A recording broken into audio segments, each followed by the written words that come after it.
Hi friends, welcome to my channel. Road మీద మహాలక్ష్మి నడుచుకుంటూ వెళ్తుంది. ఇక అప్పుడే ఐదుగురు అబ్బాయిలు అయితే రోడ్డు పక్కన ఉంటారు. అందులో ఒక అబ్బాయి మహాలక్ష్మిని టీచ్ చేస్తూ పంచమి పాప అని అయితే మహాలక్ష్మిని పిలుస్తూ ఉంటాడు. దాంతో మహాలక్ష్మి చాలా కోపంగా వాళ్ళ వైపు చూస్తూ ఇక అక్కడి నుంచి వెళ్ళిపోతూ ఉంటే ఇంకొక వ్యక్తి పంచమి అదేం పేర్రా అని అయితే అడుగుతూ ఉంటాడు. ఐదుగురు మగవాళ్ళతో కలిసి ఉండేవాళ్ళని పంచమి పాప పంచావతి అని కాకపోతే ఇంకేమని పిలుస్తారా అని వాళ్ళ ఐదుగురు కూడా మహాలక్ష్మి మీద సెటైర్లు వేసుకుంటూ నవ్వుతూ ఉంటారు.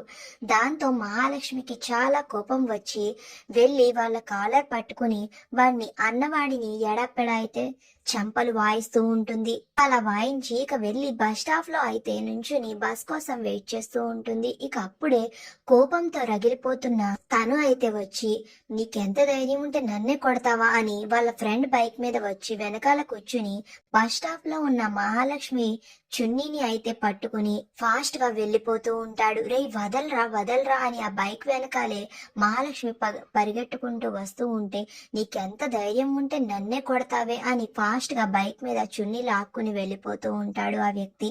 ఇక మహాలక్ష్మి ఆ చున్నీని పక్కకి తీసేసి ఇక కింద బురదలో అయితే పడిపోతుంది. ఆ బురద బట్టలతో చున్నీ లేకుండా అయితే ఇంటికి వస్తుంది. ఇక అలా చూసి ఇంట్లో ఉన్న మాధవ కేశవ వాళ్ళందరూ కూడా హాల్లోకి వస్తారు.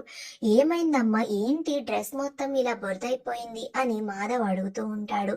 ఒక గాడిద నా చున్నీ లాగేసుకుని నా మీద ఇలా బురద జల్లేసి వెళ్ళిపోయాడు అని మహాలక్ష్మి చెప్తూ ఉంటుంది. ఇక అప్పుడే పక్కనే ఉన్న కేశవకి అయితే చాలా కోపం వచ్చి మీ మీద చున్నీ లాక్కుని మిమ్మల్ని బురదలో వేసిన వాడు ఎవడు చెప్పండి వదిన, వాడి అంత చూస్తాను ఇప్పుడే వెళ్ళి అని అయితే కేశవ అంటూ ఉంటే ఇప్పుడు నువ్వు వాడిని కొట్టి వెళ్ళి జైల్లో కూర్చుంటావా, ఏమీ అవసరం లేదు అని మహాలక్ష్మి అంటూ ఉంటుంది. ఇంతకీ అలా చేసింది ఎవరు చెప్పండి వదిన అని కేశవ్ అడుగుతూ ఉంటే వాడు ఎవడో కాదు, శైలు వాళ్ళ అన్నయ్యే అని అయితే మహాలక్ష్మి చెప్తుంది. ఇక మహాలక్ష్మి అలా చెప్పగానే చక్రి అయితే ఫాస్ట్ గా వెళ్లి బైక్ ని చాలా స్పీడ్ గా డ్రైవ్ చేసుకుంటూ వెళ్ళిపోతూ ఉంటాడు. ఇక అప్పుడే పక్కనే ఉన్న ఒక ఆయన అయితే అంటూ ఉంటాడు, అమ్మ మహాలక్ష్మి, నువ్వు ఆపినా ఆగే స్థితిలో చక్రి లేడు, ఆల్రెడీ వాడి అంతు చూడడానికి చక్రి బాబు ఎప్పుడో వెళ్ళిపోతున్నాడు అని అయితే అతను అంటూ ఉంటే ఇక అందరూ షాకింగ్ గా చూస్తూ ఉంటారు. మరి నెక్స్ట్ ఏం జరుగుతుంది అనేది నెక్స్ట్ వీడియోలో తెలుసుకుందాం. వీడియో నచ్చితే ప్లీజ్ సబ్స్క్రైబ్.